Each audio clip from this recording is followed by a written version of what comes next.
Development of cell ideas, which is interweaving cell biology, biochemistry, and genetics over the past centuries, has led to some interesting ideas starting with the 17th century. While scientists were designing telescopes observing the cosmos, Robert Hooke first discovered cells, which are small rooms or what he noticed to be box-like from a plant cell, using his design microscope. Moving to biochemistry in the 1800s, Friedrich Wohler actually showed urea, which is a bioorganic kidney product, can be synthesized in the laboratory from inorganic ammonium cyanate. Therefore, this experiment proves that despite living matter was different from non-living matter, you can synthesize essential organic compounds without living cells, therefore shows the first link between living organic matter from non-living organic matter. Focusing on genetics in the mid-19th century, Gregor Mendel introduced gene, the unit of hereditary information from the genetics of pea plants. This actually shows the traits transferred from parents to offspring of different forms, going from the heterozygote to homozygote, and all those terms will focus later down the line. Later down the line in 1869, Friedrich Miescher introduced an isolated nucleic acid from a poor understanding of chemical structure due to lack of technology. So in this case, what he did was that he subjected cells to different salt solution and therefore led to the burst of cells to reveal all the organelles, and by isolating the nucleic acid, free cytoplasm through alkaline extraction and acidification, thereby resulting in the precipitation of this nucleotide, as he called it. He noticed that this has a phosphate-rich presence in there, which is actually a combination of phosphorus and nitrogen with the exception of sulfur. Now, Walter Fleming, a couple of years later, actually discovered chromosomes through a particular process, which is a cell division called mitosis. So the reveal of this interesting thread-like structure was quite fascinating for him in a way, but not enough time for him to dive really deep into what this particular chromosome actually purpose is. Back to biochemistry in the late 1800s, Edward and Hess Burchard actually found that extracting from dead yeast cells, which is also the combination of quartz and a particular diatomite, could actually carry out the entire process of fermentation of sugar into ethanol. Now, this shattered vitalist dogma of life force controlling biochemical reactions in living cells, and also introduced vitro in glass of lab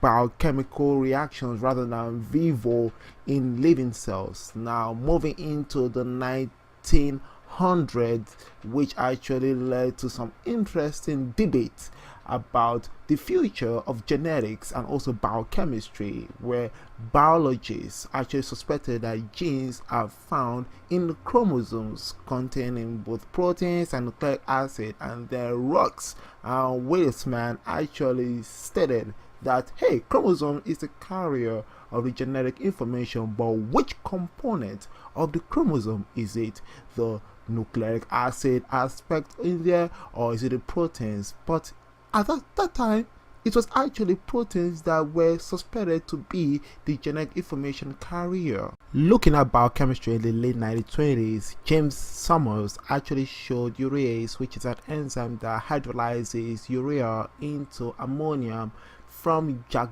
beans, could be crystallized like any organic compound. This shatters the vitalist idea that proteins are complex to be described chemically, proves that proteins are large and complex but just organic molecules. So by oscillating and crystallizing using acetone and chelating agents, this nickel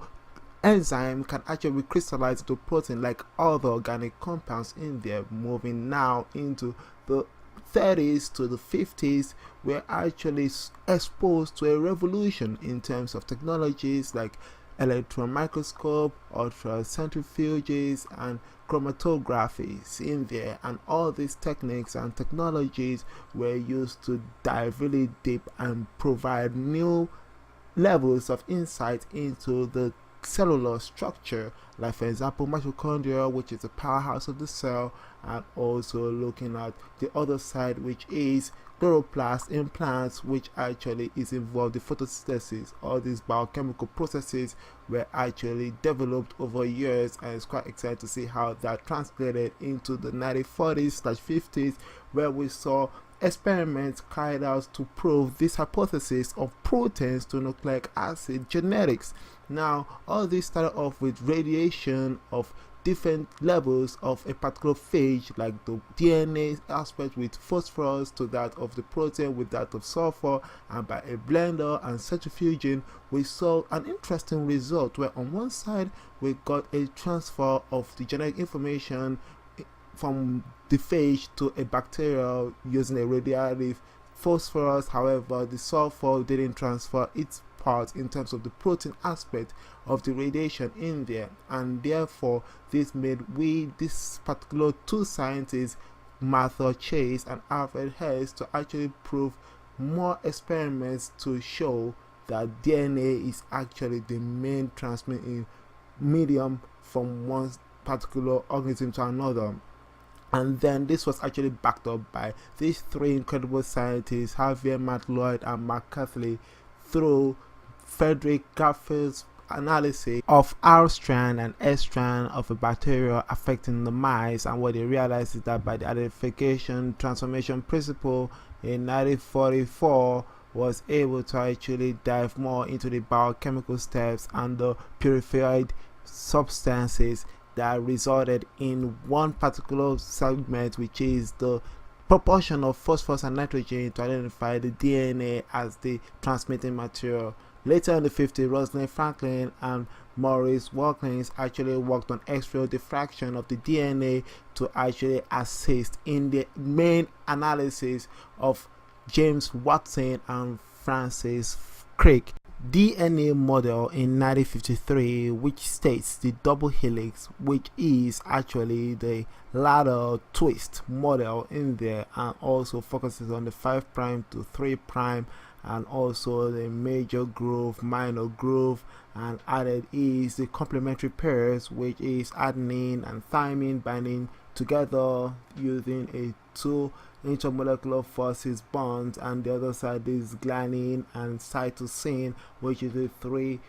intermolecular forces bonding together, which generates the deoxyribose nucleic acid in there. So this is about it for this particular video on the origins of the cell theory and DNA. Hope to see you all on my next video. Have a great day and stay smart and believe in yourself.